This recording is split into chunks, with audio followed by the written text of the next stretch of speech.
출근길 뉴스를 종합해드립니다. 깊이 있는 뉴스 YTN FM 출발 새아침. 신율의 출발 새아침 3부 순서 시작합니다. 어제는 미세먼지 때문에 건물들이 뿌옇게 보일 정도로 그렇게 보내야만 했던 하루였지만 오늘은 최소한 서울과 수도권 그리 미세먼지가 나쁘지는 않다고 합니다. 날씨가 더우면 더운 대로 또 날씨가 쾌적해지면 미세먼지 때문에 정말 편할 날이 없는데요. 그런데 우리가 살아가는 과정도 그렇죠. 걱정 없는 날들이 계속 이어졌으면 좋겠지만 그렇지 못하는 것이 지금 우리네 삶입니다. 날씨만이라도 좀 그렇지 않았으면 좋겠는데 어쨌든 오늘만이라도 미세먼지가 괜찮다고 하니까 가을을 한껏 느낄 수 있는 그런 하루 보내시기 바라겠습니다. 신율의 출발새 아침 3부 순서 광고부터 듣겠습니다.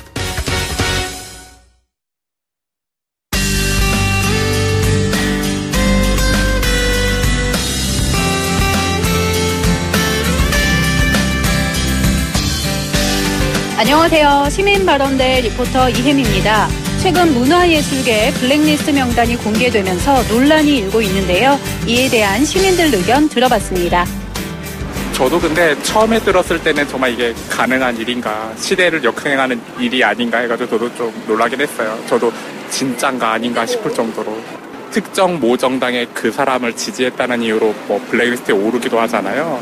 블랙리스트에 오르니 그 이유도 상당히 어떻게 보면은 다른 성향에 있는 사람들을 무조건적으로 제재, 검열 이렇게 하는 건데 국가를 비난하거나 비방하는 그 프로그램을 만드는 제작진들을 교체를 한다거나 그런 프로그램 자체가 폐지된다는 거, 언론이 국가가 못하는 것을 견제하고 잘할 수 있도록 하는 역할을 하는 게 언론인데 그 역할을 못하게 하고 국가에만 충성할 수 있는 그게 북한의 공산주의랑 다를 게 뭐가 있으며 아니 그거보다 더 심하다고 저는 생각이 듭니다. 그런데 뭐 정권이 바뀌어 그러면은 또 다음 정권이 바뀌면은 또 그렇게 되고 이렇게 되고 하기 때문에 그런 일이 있으면 안 되지. 고쳐져야지.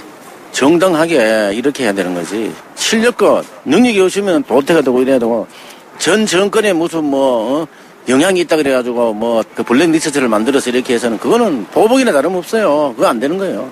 점점 이제 민주시민으로서 민주적인 것들이 발전이 돼야 되는데 어떻게 보면 이게 더 역행이 되고 있는 세월 속에서 지금 살고 있는 거다라는 생각이 들어서 굉장히 안타깝고 누군가를 이렇게 누구의 기준으로 블랙리스트에 올릴 수 있느냐 많은 부분에서 문제가 되는 거고 생각해 봐야 될 인권 문제라 저는 생각이 듭니다. 국가에서 개인을 그렇게 탄압한다는 게 그게 황당하죠. 그러면 안 되잖아요.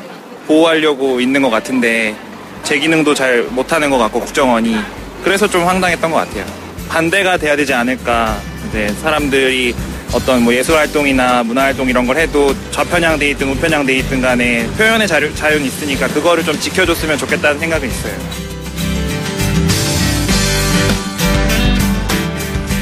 죽을 힘을 다해 싸워야겠다. 10년이란 소중한 시간이 가버렸다. 최근 드러난 국정원 블랙리스트 명단에 오른 분들이 한 말입니다. 지금까지 드러난 바에 의하면 국정원이 정부 비판적 발언을 했다는 이유로 문화예술계 인사 82명의 블랙리스트 명단을 만들었고요. 명단에 오른 인물들은 뚜렷한 이유도 없이 본인들의 밥줄과 같은 활동에 각종 불이익을 받아야만 했다는데요. 심지어 배우 문성근 씨와 김효진 씨는 알몸으로 침대에 누워있는 것 같은 합성 사진까지 유포돼서 곤욕을 치르기도 했죠. 정부조직법 제17조에 따르면 국가정보원은 국가안전보장에 관련된 정보, 보안 및 범죄 수사에 대한 사무를 담당한다. 이렇게 규정되어 있습니다. 문화예술계 블랙리스트, 도대체 국가안보와 어떻게 연관지을 수 있는 걸까요? 이 자체를 납득할 만한 국민들이 있기는 할까요?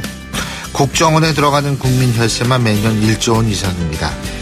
이번 사태에 대한 성역 없는 수사가 이루어지길, 국정원은 본인들의 역할에 좀 더 충실하길, 또 정치적 소신을 이유로 문화예술인들의 자유로운 창작 활동이 더 이상 침해되는 일이 없기를 바라봅니다.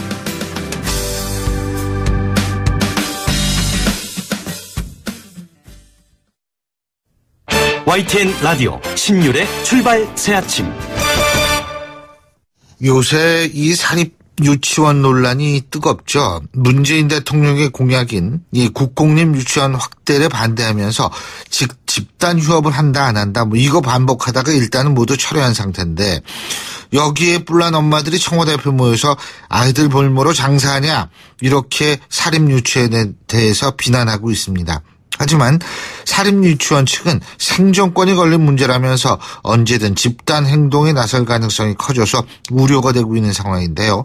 관련해서 광주여대 유아교육과 김경란 교수 전화 연결해서 자세한 얘기 들어보겠습니다. 교수님 안녕하십니까? 네, 안녕하세요. 예. 이 사립유치원이 정부의 국공립 유치원 확대를 반대하면서 뭐 휴업을 한다 그랬다 안 한다 그랬다 또 한다 그랬다 오락가락 행보를 보였는데 교수님 어떻게 보셨어요? 이 사태? 네, 일단 많은 엄마들이 이번 기회를 통해서 뿔이 났고요. 그 다음에 정치에 우리도 함께 힘을 보태야겠구나라고 생각하시는 것 같은데, 예, 정부에서는 말씀하신 대로 유아교육 발전 5개년 계획에서 가장 주요 골자가 국공립 유치원의 확대였었고요. 예. 또 한유총, 그러니까 대한민국의 사립유치원의 90%가 회원으로 가입되어 있는 한국유치원 총연합회인데요.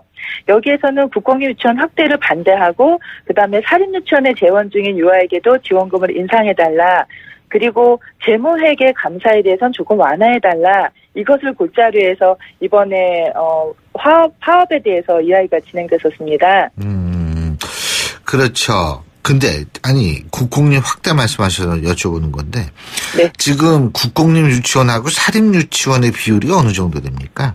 예, 지금 현재 사립유치원이 76% 정도, 국공립 유치원이 24% 정도니까 사립유치원이 국공립에 비해서 3배 이상 많습니다. 사립이 더 많다 이 말씀이시죠? 예. 대한민국은 다른 나라랑 다르게 120년 유아교육 역사에서 사립이 주축이 되어 왔었기 때문에 현재 우리나라는 3배 많습니다. 사실 이게 유치원뿐만이 아니고 뭐 이 대학도 사립이 압도적으로 많잖아요. 유럽하고 좀 많이 다른데 그런데 지금 이 국공립 유치원이 늘게 되면 본인들이 불이익을 받게 된다 이런 얘기 아닙니까 사실 그죠? 네, 충분히 불이익이 있습니다. 예를 들면은요? 네, 일단 국공립 유치원에 재원 중인 경우에는요, 네. 국가의 지원을 모두 받고 있기 때문에 유아당 한 달에 10,000원에서 20,000원, 적게는 하나도 납입하지 않아도 되는 경우도 있고요. 사립유치원에 재원 중인 유아에게는 월 20에서 30만 원 정도 학부모가 부담을 해야 하기 때문에 사립유치원에 재원하는 학부모에게는 많게는 뭐 20에서 30배 정도 국공립 유치원에 다니는 부모보다는 더 많은 돈을 납입해야 합니다. 아, 그렇군요. 자, 그 더 많은 돈을 납입한다. 근데 솔직한 얘기로 학부형의 입장에서 볼 때에는 국공립 유치원 늘면 좋은 거 아니에요? 정말 좋죠. 그런데 문제는 국공립 유치원을 5년 동안 최대한 우리가 확장한다 하더라도 40%를 목표로 하고 있습니다. 그럼 결국은 60%의 유아는 또다시 지금 정도의 지원에 머문다면은 교육 불평등이 굉장히 많아지는 거죠. 그리고 단설 유치원, 지금 우리가 국공립 유치원이라고 했을 땐 2가지 유치원이 있는데요. 예. 초등학교에 같이 나란히 조금 속해 있는 병설 유치원이 있고요. 예.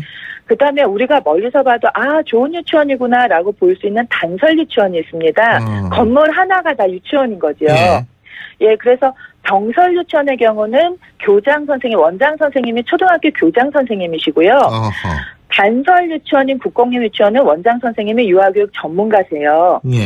예, 그래서 단설 유치원은 이제 우리가 확장하려고 하는데, 그랬을 때 100명이 다닐 수 있는 유치원 100개소를 우리가 건설을 하는데 1조 원을 예상하고 있습니다. 예. 근데 그래 봤자 30% 정도의 확장밖에 이루어지지 않거든요. 예, 그래서 우리가 조금 2011년도에 사립유치원에도 누리과정 지원비를 약속하면서 2016년도까지는 우리가 현재 22만 원 지원하는 걸 원화당 30만 원으로 상향하겠다라고 이야기를 했었는데, 현재 그 약속을 지키지 못하고 있거든요. 예. 재원이 없어서 지키지 못하니까 결국은 현재 76%의 유아들에게는 국가의 재정 지원이 굉장히 22만 원이란 적은 돈이 지원되고 있고요. 국공립 유치원에는 월 98만 원 정도의 금액이 지원되고 있는 상황이기 때문에 사실은 이거는 사립유치원에서 화를 낼 일이 아니고요. 사립유치원에 아이를 보내는 학부모님들이 화를 내셔야 될 문제였어요. 그렇게 그 지원액이 차이가 나는군요. 네. 근데 그 돈이 없어서라고 지금 말씀하셨잖아요. 네네. 그럼 국공립 유치원이 늘어나면 돈이 더 없어지는 거 아니에요? 지원을 더 많이 해줘야 되기 때문에. 그렇죠. 그러니까 건설하고 설립하는 데만 드는 비용이 그런데 네. 운영비는 훨씬 더 많은 비용이 계속 추가적으로 소요돼야 되기 때문에 결국은 앞으로 76%든 70%든 유아들에게는 더 상향 조정할 지원액이 없다. 그리고 국공립 유치원은 더 확충하겠다라고 했을 때 어찌 보면은 국민의 입장에서 유아의 입장에서는 교육의 불평등이 조금 더 강화되는 소지도 있을 수 있습니다. 그 교육의 불평등이라는 게 교수님 이 돈 내는 것도 차등이 되고 그죠? 또 그렇죠. 시설 면에 있어서도 국공립이 좀 더 좋으면 그것도 차등이 돼. 이 불평등하고 이런 말씀이세요 예, 지금? 그게 조금 더 심화되기도 하고요. 예. 그다음에 대한민국 안에서 지금 10년 동안 시도교육청 하에 그 유아교육진흥원이라는 곳에서 전문가 집단이라던가 유치원 현장 전문가라던가 그다음에 초중등학교 행정실장님 회계를 잘 아시는 분들 이런 분들이 한 팀이 되어가지고 유치원 평가를 10년째 진행하고 있습니다. 예. 예, 저도 5년 정도 함께 참여했었는데요. 사립유치원의 경우에도 굉장히 질 높은 교육을 열정적으로 하시는 원장님들을 찾아볼 수 있거든요. 그렇겠죠. 그래서 유치원 평가에서도 높은 점수를 받으신 그런 유치원도 꽤 많이 있습니다. 사립유치원이라 하더라도. 예, 그래서 어찌 보면은 이거는 엄마가 아니면은 아이가 내가 받을 수 있는 유치원 교육을 선택할 수 있는 것, 그리고 그랬을 때 국가 지원이 나도 함께 받을 수 있는 것, 이래서 교육이 조금 평등화가 이루어져야 되는 부분도 분명히 간과해서는 안 됩니다. 그러니까 결국은 그 사립유치원 쪽에서 주장하는 예를 들면은 그 지원을 해줘서 그것을 학부형들 통장에 넣어달라 이런 얘기 주장했다 그러지 않습니까 이번에. 네, 그죠? 네, 그렇습니다. 네. 이것도 그러니까 아주 근거 없는 얘기는 아니다 이렇게 해도 되겠습니까? 예. 그러니까 물론 이제 사립유치원에서 몇몇 유치원에서 여러 가지 좀 불미스러운 그 회계 투명성이 없었던 경우도 있지는 하지만 감사도 안 받겠다는 거 아닙니까 지금? 네. 그런데 그 부분에 있어서 감사는 사실은 그 국공립 유치원이 아닌 경우 사립유치원은 개인의 재산입니다, 사실은. 예, 내가 유치원을 건설했고 설립했고 그 유치원을 설립하는 과정에 국가의 재정 지원은 전혀 없었던 상황이거든요. 예, 한 사람이 생애에 걸쳐서 전 재산을 투자한 부분에 대해서는 우리가 조금 인정해줘야 되는 부분이 있다고 저는 보고요. 그래서 사립유치원에서도 그 유치원 건물에 대한 사용료, 이 부분에 대해서도 조금 회계에 반영해달라, 이런 요구를 하고 있는 것으로 보입니다. 저는 신문에 난 것만 보고서 그랬는데 그게 조금 사정이 있을 수는 있다라는 생각이 지금 좀 드네요. 그렇죠. 2-30억. 광주만 해도 유치원 한 개당 2-30억, 그다음에 수도권은 훨씬 금액이 높아질 것입니다. 그래서 내 재산을 투자해서 유치원을 설립했는데 그 설립에 대한 거는 하나도 반영해주지 않으면서 만약 원장으로 근무를 하면 원장의 인건비만 받아갈 수 있고 관리원으로 근무를 하면 관리원의 인건비만 가져갈 수 있는 상황이기 때문에 그 국민이라는 입장에서 봤을 때 그들의 재산권도 우리가 조금은 감안해야 된다고 봅니다. 근데 교수님, 이게 그 교수님 말씀 들어보니까 그것도 참 정말 설득력이 있지만 교육이라는 게 또 공적 영역에 속하는 부분이 있잖아요. 그죠? 예, 충분히 있죠. 제가 궁금한 게 예를 들면은 사립학교를 세웠다. 물론 사립학교 세울 때는 땅도 그렇고 여러 가지 혜택을 좀 많이 받죠. 예? 네네. 근데 유치원은 그러지 않는 모양이죠. 그 공적인 교육의 공적 기능 때문에 사립학교 지을 때는 좀 여러 가지 혜택을 주는 건데 유치원은 안 그래요? 예, 사실은 우리가 유치원 교육이 120년 민간의 역사를 가지고는 있지만 국가가 재정 지원을 하거나 이렇게 시작된 부분은 오래되지 않았고요. 더군다나 사립유치원에도 우리가 유아당 어떤 교육비에 대한 지원이 정식으로 진행된 거는 2012년도부터 진행되었기 때문에 120년 역사에서 5, 6년 정도 국가의 그 재정 지원이 확대가 되었었고요. 그것도 유치원에 재원 중인, 사립유치원에 재원 중인 유아는 교육비 월 교육비를 53만 원 정도를 우리가 추정을 하고 있는데 거기에서 국가가 지금 지원하는 돈은 한 유아당 22만 원, 방과후까지 했을 때 7만 원이 더 지원되기 때문에 총 29만 원 정도가 지원되는 것이기 때문에요. 어찌 보면은 전체 유치원 운영비에서 굉장히 좀 작은 부분이라고도 볼 수 있습니다. 그래서 그들이 회계에 대한 투명성을 해야 되는 건 맞지만 그 전체적인 어떤 회계의 투명성에서 그 사학 재단에 있는 그런 어떤 공적 지원금에 대한 대상은 가능하지만 전체 운영비, 설립비에까지의 감사는 조금 무리가 있지 않느냐. 그래서 사학기관 재무회계 규칙은 아직은 우리에게 과하다 이런 이야기를 하고 있습니다. 교수님이 보실 때 그러면은 이번 일이 이게 어떻게 마무리 지어야 된다고 보십니까? 예, 최소한 그 정부에서 이야기하는 유아교육 발전 5개년 계획에 약속은 했더라고요. 앞으로 사립유치원의 입장도 반영하겠다. 그들도 이 논의의 자리에 올 수 있게 하겠다라고 이야기를 했는데요. 당연히 사립유치원 유아의 지원금이 인상이 되어야 하고요. 이거는 사립유치원의 입장이 아니고 사립유치원에 자녀를 보내는 부모의 입장이거든요. 그래서 어찌 보면은 이쪽에 한국의 대한민국의 어떤 어머님들도 이 탁상, 이 자리에 함께 앉아서 협의를 해야 되는 게 아닌가. 저는 이런 생각을 해봤습니다. 그렇군요. 근데 이 문제가 쉽게 풀릴 것 같지 않은데요? 제가 이렇게 교수님 말씀 들어보니까. 예, 그런데 또 쉽게 풀어갈 수 있는 방법도 있는 게요. 정부가 전체적으로 현장에 있는 사람들의 이야기도 함께 들어보고 학부모의 이야기도 함께 들어봤을 때 이 모두의 입장을 함께 본다면은 접점이 틀림없이 있습니다. 그 접점 중에 하나가 과연 대한민국의 모든 유아와 대한민국의 부모들에게 어떻게 하면은 좋은 유아 교육을 하면서 함께 불평등하지 않게 재정 지원을 줄 수 있는가, 이 부분의 합의점을 보면은 저는 답이 보일 거라고 생각합니다. 예, 잘 알겠습니다. 오늘 말씀 잘 들었습니다. 고맙습니다. 네, 감사합니다. 예, 지금까지 광주여대 유아교육과 김경란 교수였고요. 신율의 출발새 아침 3부 순서 여기서 줄입니다. 잠시 뒤 4부에서 뵙겠습니다. 날카로운 분석, 내일을 보는 시선, 신율의 출발새 아침. 신율의 출발새 아침 4부 순서, 먼저 광고부터 듣겠습니다. 수요일 아침입니다. 지금 시각 8시 36분 35초 지나고 있는데요. 교통 상황 알아보죠. 김미란 캐스터. 네, 신율의 출발새 아침 교통정보입니다. 자동차 전용도로는 출근길 정체가 대부분 그대로 있는데요. 사고 난 구간이 있습니다. 올림픽대로 김포 방향 성수대교에서 동호대교 구간 3차로에서 추돌 사고가 일어나 처리 작업을 하고 있습니다. 여파로 뒤로 오는 차량들이 밀리고 있고 잠실대교 이전부터 교통량이 많아서 정체가 동호대교까지 이어집니다. 이곳만 지나면 방화대교까지는 막힘없이 이용할 수 있는데요. 반대 하남 쪽에 정체가 그대로 많이 남아 있습니다. 행주대교부터 성산대교, 여의도권 부근부터 강남권 청담까지 밀려 있는데요. 나란한 강변로도 행주대교부터 동작대교까지 정체, 다시 성수에서 영동대교 지나는데도 시속 30km 서행입니다. 북부간선도로는 도심 쪽으로 이동 차량이 많은데요. 신내 나들목부터 하워곡 램프까지 속도가 많이 내려가 있고 내부 순환로 따라 성산대교 방면 기름 램프부터 연희 램프까지도 속도 내기가 어렵습니다. 반대 성수동 쪽도 성산 램프부터 정릉 터널까지는 30km 안팎입니다. 신율의 출발새 아침 교통정보였습니다.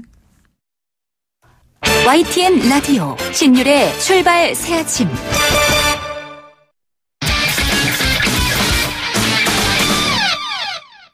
예, 스포츠 소식 알아보겠습니다. 최동훈 스포츠 평론가 전화 연결하겠습니다. 안녕하십니까? 예, 안녕하세요. 예, 프로야구가 이제 정규 시즌 잔여 경기가 진행이 되고 있는데 이 마지막 순위 싸움이 치열하다고 그러네요. 꼴찌죠? 꼴찌. 예, KT가 LG의 발목을 잡았어요. 근데 야구는 뭐 꼴찌라고 그래도 이게 뭐 얼마든지 뒤집힐 수가 있는 것 같더라고요. 예, 그렇죠. 그러니까 이 매 시즌마다 이맘때가 되면은 고춧가루 뿌린다 이런 표현이 등장하거든요. 예. 그러니까 이게 이제 이 포스트 시즌 진출에 실패한 팀이 이 포스트 시즌 티켓 경쟁을 벌이는 팀에게 패배를 안겨줄 때 이제 이런 표현이 등장을 하는데, 자, 올해는 이 꼴찌 KT가 뿌리는 이 고춧가루에 LG가 매워서 눈물을 흘리고 있습니다. 지난주에 KT가 LG에 2연승을 거뒀거든요. 근데 네. 어제 경기에서도 LG를 15대7로 이겼습니다. 이 6대7로 뒤지다가 9회에만 9점을 뽑아내서 경기를 뒤집었으니까 이 포스트 시즌 마지막 티켓 경쟁 벌이면서 1승에 목마른 LG로서는 참 답답할 노릇이죠. 반면에 SK가 기아를 7대4로 이기면서 5위 SK하고 6위 LG의 승차가 한 경기 반으로 벌어졌는데, LG의 남은 경기가 11경기입니다. 자, 이걸 감안하면은 5위 SK 잡기가 그렇게 쉬워 보이지는 않아 보일 수도 있겠고요. 네. 두산은 롯데를 8대3으로 이겼고, 이 선두 기아와의 승차를 2경기 반으로 줄였습니다. 그렇군요. 자, 두산의 레전드 홍성훈이 이 메이저리그 코치 계약을 눈앞에 뒀다고 하는데, 이게 지금 국내 프로야구 출신으로 메이저리그 코치로 가는 정식 코치로 하는 게 처음이죠? 예, 맞습니다. 예. 이 두산의 레전드 홍성훈이 은퇴하고 난 뒤에 지금은 이제 이 메이저리그 샌디에이고 파드리스 루키 팀에서 인턴 코치로 코치 연수를 받고 있거든요. 예. 근데 이제 이 스포츠 전문지가 보도한 바에 따르면은 이 홍성훈 씨가 샌디에이고 구단으로부터 정식 코치 제안을 받았다고 합니다. 정식으로 배터리 코치 계약을 하고 내년부터 이제 코치로 활동하게 되는데요. 이 국내 프로야구 출신으로 최초의 메이저리그 정식 코치 계약이라는 점에서 의미가 있다라고 할 수가 있겠고, 이만수 전 감독이 이 시카고 화이트삭스 코치로 월드시리즈 우승 경험이 있거든요. 그런데 정확하게는 이 코치 신분이 아니라 이제 불펜 캐쳐로 있으면서 코치 대우를 받았던 것이고요. 네. 정식 코치 계약은 홍성은 씨가 만약에 체결하게 되면 처음이 되는 겁니다. 야, 어쨌든 뭐 대단합니다. 예. 자, 축구 얘기해보죠. 축구 대표팀이 10월 10일 튀니지하고 평가전 치르는데, 튀니지 대표팀 감독이 한국과의 평가전을 원하지 않는다, 이런 얘기를 했다고 그러는데, 이게 뭐예요 대체? 이 평가전, 저도 맨 처음에 이 제목 보고서 깜짝 놀랐거든요. 네. 기사 보니까 이 한국을 평가전 상대로 원하지 않는다 이런 뜻이 아니고, 이 나름의 일리가 있습니다. 그러니까 이 러시아 월드컵 아프리카 지역 최종 예선은 아직 끝나지 않고 진행 중이거든요. 네. 우리 팀하고 평가전이 10월 10일로 예정이 돼 있고, 이 튀니지가 10월 7일에 이 가나하고 최종 예선전 경기가 있는 겁니다. 예. 그러니까 이 말르 감독 입장에서 보면은 가나전이 끝나고 사흘 만에 평가전을 갖는 게 큰 의미가 없다라고 이제 판단한 것 같고요. 예. 그래서 이 튀니지 언론하고 인터뷰할 때 한국과 평가전 치르고 싶지 않다 이렇게 얘기한 겁니다. 뭐 어느 정도 이해는 갑니다. 그런데 우리는 월드컵 본선 앞두고 실력을 가다듬기 위해서 평가전을 제대로 치러야지 되는데, 튀니지는 11월 6일에 또 리비아하고 최종 예선전이 있거든요. 이제 부상 선수도 없어야 되기 때문에 이 베스트 전력을 가동하지 않을 수도 있습니다. 자, 이렇게 되면 좀 긴 빠진 평가전이 될 수도 있다라고 보고요. 이래저래 이 축구 협회에 좀 악재가 계속 쌓이는 그런 상황입니다. 그렇군요. 자, 프로배구 컵대회에서는 한국전력이 삼성화재를 이기고 2연승을 했네요. 예? 이 프로배구 정규리그에 앞서서 벌어지는 이 천안 넥스트컵에서 이 한국전력이 풀세트 접전 끝에 이 삼성화재를 3대2로 따돌리고 2연승 거뒀습니다. 한국전력이 A조 1위, 삼성화재가 2위로 준결승전에 오르게 됐고요. 지난해도 한국전력이 반짝 빛을 발하기로 했는데, 이 과연 그동안 늘 약체로 지목을 받아왔던 한국전력이 이번 시즌은 어떻게 변신할지 관심이 좀 모아지죠. 예. 스포츠에서도 인공지능이 인간을 대신하는 시대가 왔다고 하는데, 세계 남자 프로 테니스 협회가 11월에 열리는 대회에서 전자판독 시스템을 전면 도입하겠다, 지금 이런 입장인 모양이에요. 이 세계 남자 프로 테니스 협회를 이 ATP라고 얘기하거든요. 네. 그동안에도 ATP가 이 전자판독 시스템입니다. 이 호크아이를 적용해 왔는데 그동안은 심판의 보조 역할이었거든요. 그런데 이제 이 ATP가 11월 7일부터 12일까지 이탈리아 밀라노에서 열리는 넥스트젠 ATP 파이널에서 호크아이가 모든 샷을 판정한다고 밝혔습니다. 예. 뭐 시속 100km 정도 날아가는 이 테니스 공이 몇 센티미터 차이로 아웃이냐 인이냐 가리는 거, 이거 뭐 당연히 인간의 육안보다 이 첨단 기술을 활용하는 호크아이가 정확할 수밖에 없는데, 문제는 이 테니스에서 주심이 1명이고요. 인아웃을 가리는 선심이 무려 9명이거든요. 이 호크아이가 선심 역할을 하게 되면서 이 선심 9명이 전부 다 일자리를 잃게 된 겁니다. 스포츠에서도 인공지능의 등장으로 그렇군요. 일자리가 줄어드는 대표적인 사례가 될 것 같습니다. 예, 잘 알겠습니다. 오늘 말씀 잘 들었습니다. 고맙습니다. 예, 고맙습니다. 예, 지금까지 최동호 스포츠 평론가였습니다.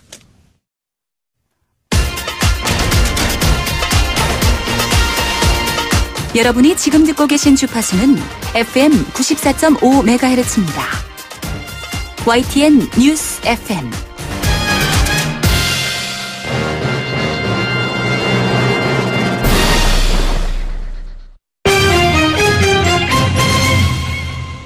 경제 뉴스 알아보겠습니다. 한국경제신문의 정인설 기자 스튜디오에 나와 계십니다. 어서 오십시오. 안녕하세요. 예, 이 청약통장 가입자 수가 급증했다 그러죠?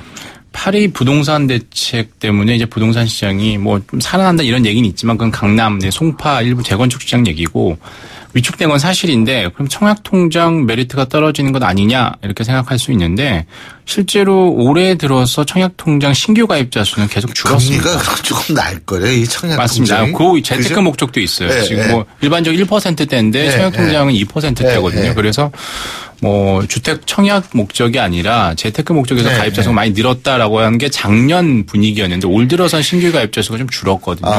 그러니까 정부 뭐 어떤 규제를 낼 것이다 생각하고 냈는데 7월부터는 오히려 이제 청약저축 신규 가입자 수가 다시 증가세를 보였고, 지난 8월 같은 경우에는 17만 명 이상으로 더 늘어났습니다. 이제 이게 왜 그러냐?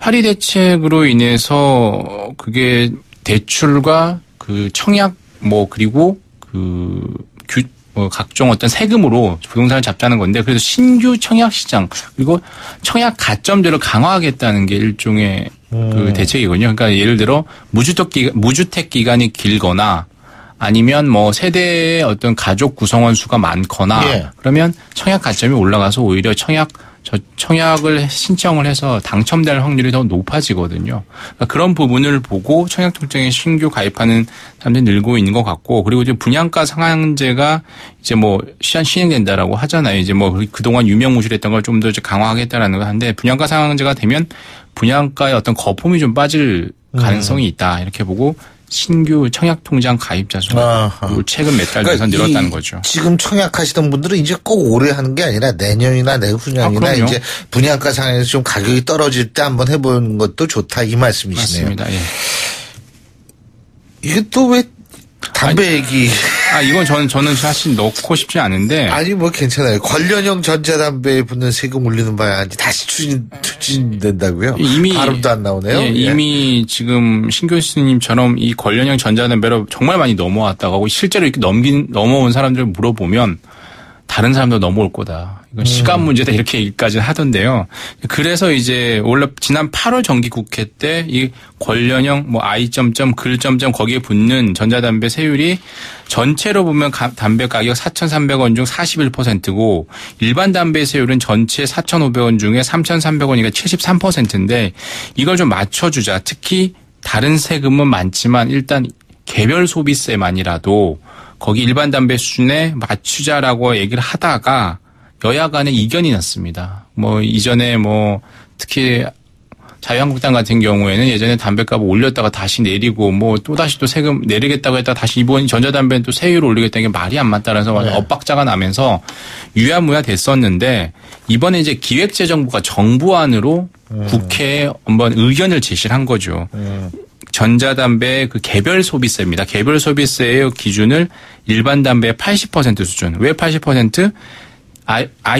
그 담배가 가장 많이 팔리는 나라가 일본인데 거기에 일본 세율을 한번 벤치마킹 한 거죠. 일본 세율이 한 80% 정도 수준, 81% 정도 되는데 그 수준에 맞춘 거라고 하고요. 이게 10월 정기국회 때 통과가 될 거냐. 그러면 다른 세금은 어떻게 할 거냐.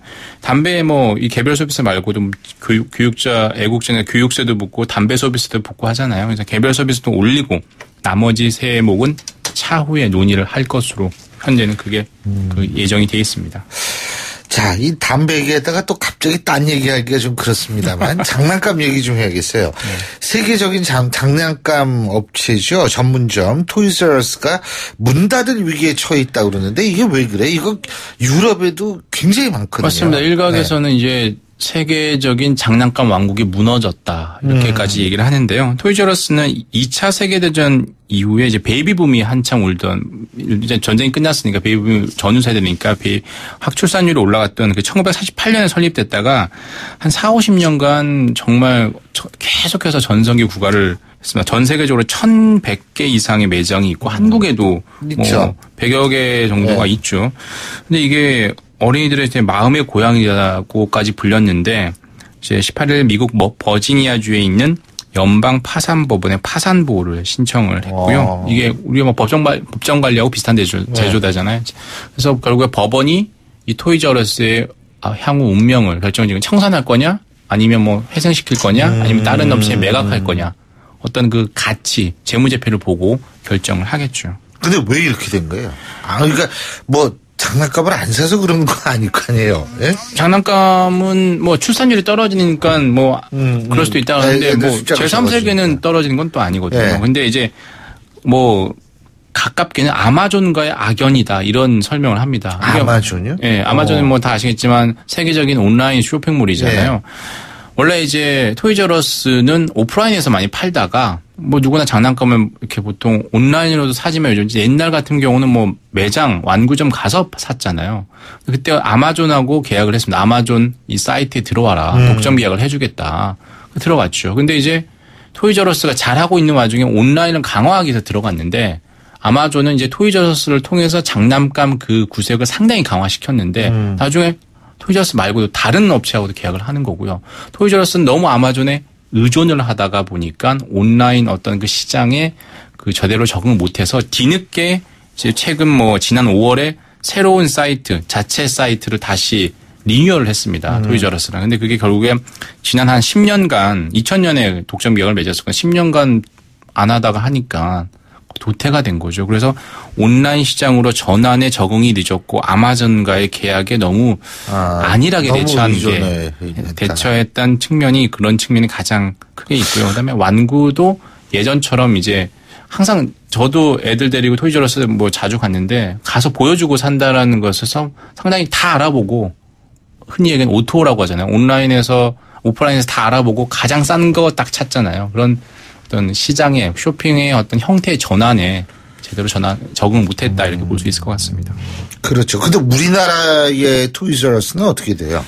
일단 롯데마트 내에 있죠. 토이즈러스가 2007년부터 그랬었는데 향후 2026년까지 계약이 돼 있다라고 합니다. 그래서 미국보다는 한국에서는 아직까지도 장난감을 온라인으로 사긴 사더라도 오프라인에서 많이 산다. 타보고 써보고 만져보고 애들이 좋다라는 걸 사준다는 건데. 그게 사실은 제가 나이 먹어서 그런지 모르지만 옷 있잖아요. 네. 우리 애들이 이제 옷 인터넷으로 사는 경우 있잖아요. 네네. 그러면 이게 반품하는 확률이 되게 높아요. 그게 인터넷에서 직접 보고 만지고 사는 게 아니기 때문에. 맞습니다. 이거 막상 사보니까 이게 보는 거하고 너무 다르다. 그래서 반품하는 경우가 많거든요. 네. 네. 그래서 대부분 이제 말씀하셨던 대로 제가 방금 말씀드렸던 대로 오토라고 해서 오프라인에서 충분히 보고 다 요모조모 따져보고 가격 비교해서 온라인에서 사는 이런 형태가 많은데 아직까지 장난감 애들이 사는 거잖아요. 가서 직접 보면서 애들이 온라인에서 살 수는 없잖아요. 애들 네가 뭐가 제일 좋아해라고 주문을 해줄 수는 있는데 대부분 가서 할머니 할아버지 흔히 요즘에 원베이비, 8포켓, 10포켓 얘기하잖아요. 부모뿐만 아니라 이모, 고모, 숙모, 삼촌, 할아버지, 할머니 다 그렇죠. 한다고 하니까 직접 데리고 가서 사주니까 한국은 아직까지는 그렇다. 그래서 롯데는 그나마 상황이 낫다라고 하는데 토이즈러스라는 업체 자체가 만약에 청산되거나 아예 없어지면. 이름 바꾸면 되죠. 뭐 트위스 발드 뭐 이런 거 있잖아요. 좋은 생각이십니다. 제가 꼭 알려드릴게요. 롯데. 자, 정부가 면세점 제도 개선안을 발표한다고 그러네요. 올해 12월 말에 이제 시내 면세점 면허 기간이 끝나요. 롯데 코엑스점이 있는데 이제 재심사를 또 해야 됩니다. 그동안 면세점 심사할 때마다 항상 뭐 말들이 많았잖아요. 뭐 밀실 심사다, 깜깜이 심사다, 왜 결과를 다 공개하지 않느냐, 도대체 세부 내역은 어떻게 되느냐. 이런 것들을 앞으로 좀 고치겠다라는 게 이제 김동연 기획재정부 장관이 어제 그렇게 얘기를 했고요. 그리고 지금 최근에 이제 예전에 면세점 같은 경우는 예전에는 황금알을 낳는 거위였지만 이제는 유커들이 70% 줄어들면서 중국인 관광객들이 줄어들면서 미운오리 천덕꾸러기 정도로 상황이 바뀌었거든요. 그래서 뭐 롯데 면세점 인천공항점도 면허를 깎아주지 않으면 면허를 반납하겠다.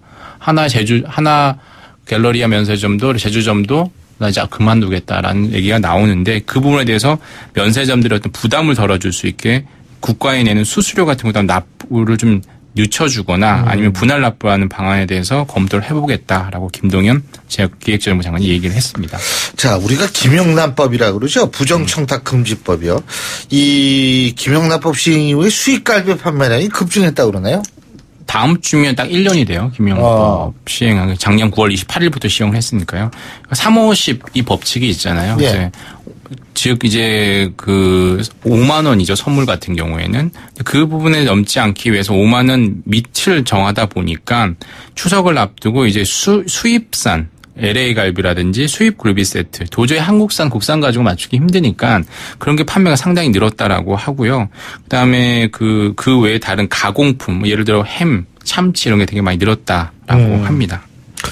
아, 그렇군요. 이 추석 때도 5만 원 이내의 상품이 많이 팔리는 모양이에요. 물론 그 이상의 김영란법 적용이 되지 않는 사람들은 10만 원 이상의 고가를 많이 팔고요. 농식품부가 3년간 그 온라인 검색 빅데이터를 보니까 명절 선물 주요 소비 트렌드가 김영란법 전에 비해서는 5만 원 이하의 선물에 대한 어떤 검색이 상당히 많아졌다라는 거고요. 그 외에 다른 뭐 프리미엄 세트는 여전히 그 시장에서 잘 팔린다는 거죠. 예, 오늘 말씀 잘 들었습니다. 고맙습니다. 감사합니다. 예, 지금까지 한국경제신문의 정인설 기자였습니다. 자, 수요일에 보내드린 신율의 출발 새 아침 저희가 준비한 순서 오늘 여기까지입니다. 여러분 오늘 미세먼지도 없다고 하죠. 여러분 마음에도 미세먼지 없는 그런 하루 되시기 바라겠습니다. 전 내일 아침 7시 15분에 다시 오죠. 신율이었습니다. 고맙습니다.